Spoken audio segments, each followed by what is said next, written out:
Hello, Augies Worldwide.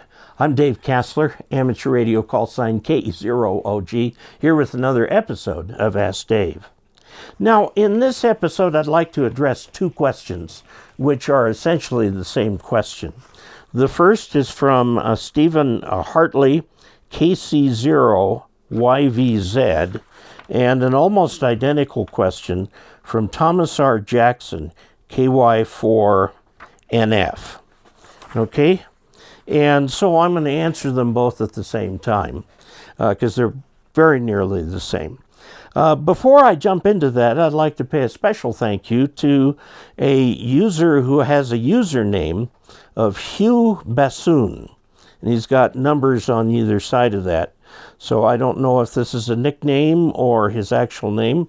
But whoever you are, Hugh, thank you very much for being a patron of this channel. I appreciate the financial support that you've provided. It helps me to pay my assistant and things like that. If you would like to become a patron of this channel, go to patreon.com/KE0OG and find a way that works for you. So let's look at these questions. I'll draw them for you. There are condominiums very commonly built in a row like this. And the condominiums have walls between them, and hopefully your neighbor isn't loud. Okay.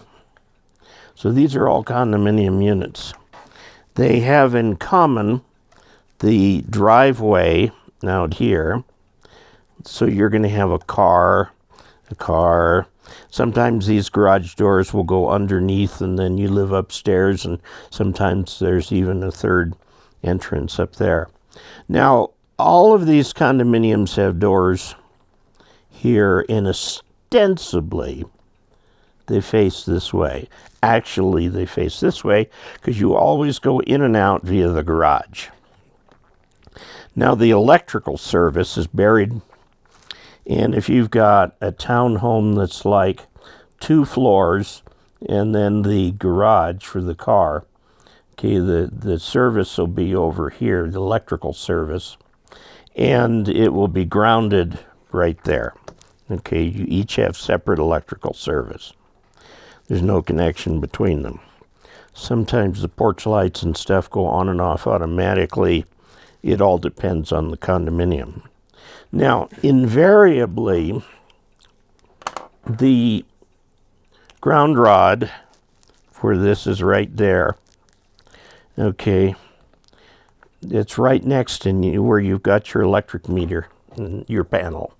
Sometimes the electrical panel is actually inside, but the meter has to be outside so that it can be read.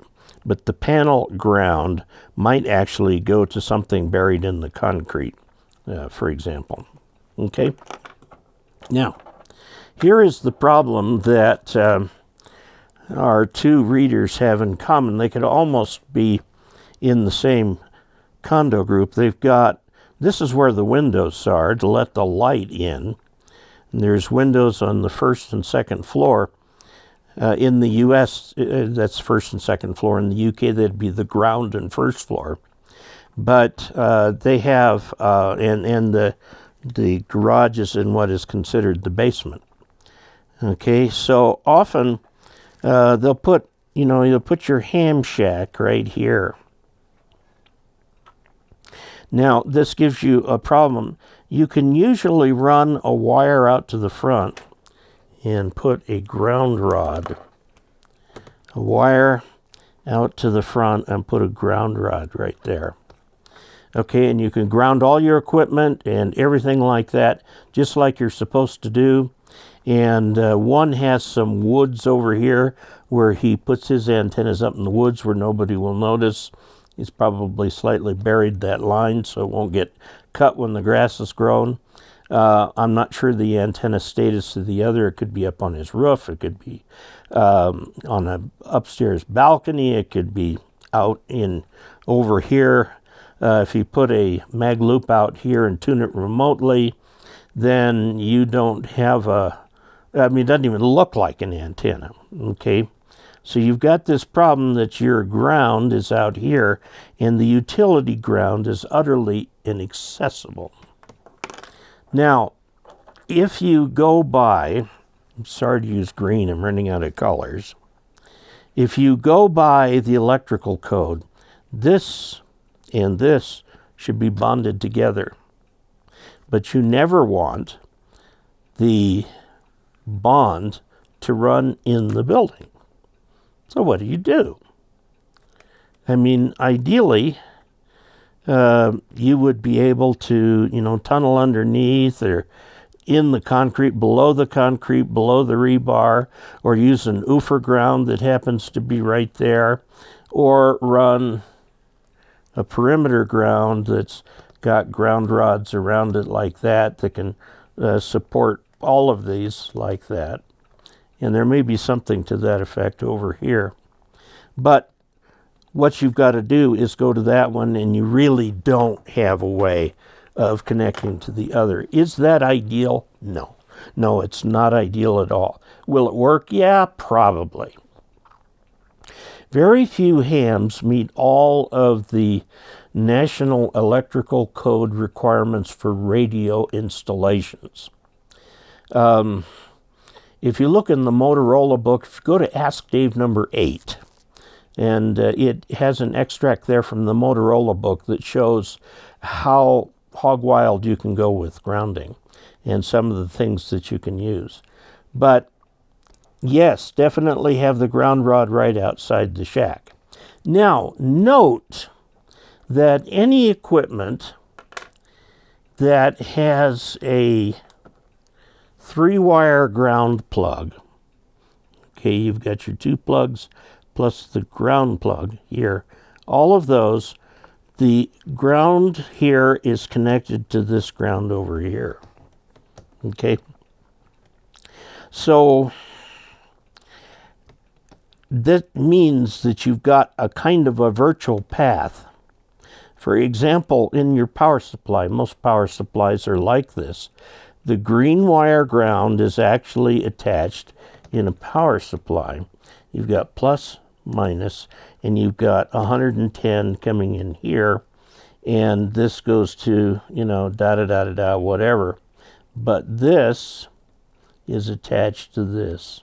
That means your negative is attached to the green wire ground. And I've measured a couple power supplies, and this is indeed the case. So this is going to provide a path between there and there. But it's a tenuous path, and it goes between 2 different grounding systems here. And if lightning strikes over here, the voltage potential here and the voltage potential here will be different. Okay, that's the reason for bonding them, is so that they won't. They'll all float at the same voltage together. Okay, but it's really hard to avoid this. So you're going to have to beware of ground loops, which will become apparent if you have any of the symptoms of having RFI loose in your shack. And you may have to play with moving these things around. Never, never defeat a green wire ground. That is asking for safety issues like crazy right there. Now, I will recommend for you, if you live in a lightning area, during the lightning months, the only time you should connect your radio is when you're using it. Okay? And that includes unplugging your power supply. You can leave it attached to the ground if you want, or completely disconnected. Okay, so we have got the situation where you've got ground on one side, ground on the other, and there's no way to properly connect them. First of all, do not run a nice thick wire between the two inside your house. Because if there is lightning, there could be very heavy current along that wire, and it could cause a fire. That connection wire should be buried, okay? And it should have intermediate ground rods in it too, but that's getting into a deluxe ground. So you'll have to try it without doing that. Try to get it to where you've gotten your RF so it doesn't get into the shack or do any strange things. Do not defeat any third wire green wire grounds. There will be a 3-wire ground plug on your power supply, and there may be one in other equipment in there. Usually the one in the power supply is about the only one, but that does connect by direct electrical path to the ground on the back of your radio. You've got a ground lug back there, and that is connected to the ground lug of the power supply, which in turn is connected to the green wire ground. Okay, not to the neutral, but the green wire ground. Okay, so I think you can make this work. Lots of people do make it work. It's not ideal, but you do need that ground rod outside your shack, both for noise elimination, RFI elimination, and for some measure of protection from nearby lightning strikes. I have suffered a direct strike in my past, and fortunately I had my radio completely disconnected. It was not connected to anything. It might as well have been in the box. And there were a few other things in the shack that were messed up. The power supply was messed up. It cost me a whole $1 to fix that. I had to replace an IC. And there was a problem with my tuner. One of the capacitor plates had shorted over, and the coax blew out, literally blew out, and the antenna, 20-meter antenna dipole, was vaporized. So the guy across the street saw the flash hit, and he saw my antenna being vaporized. So it was quite a dramatic strike. It also ruined our garage door opener and ruined the modem that I had on the computer, which I had paid $350 for. This was a long time ago. So anyway, I survived that without too much of a problem. And there you have it. If you've gotten this far in the video, I'd like to ask you to subscribe. Please subscribe, click like, click the button to get notified for upcoming videos. I publish several times a week, some little short video like this. Hopefully you'll find it helpful, or hopefully you can refer somebody else who might find it helpful. And if you would like to help support this channel financially, here's an alternate. You can go to dcasler.com/support and find a way that works for you. Until we next meet, 73.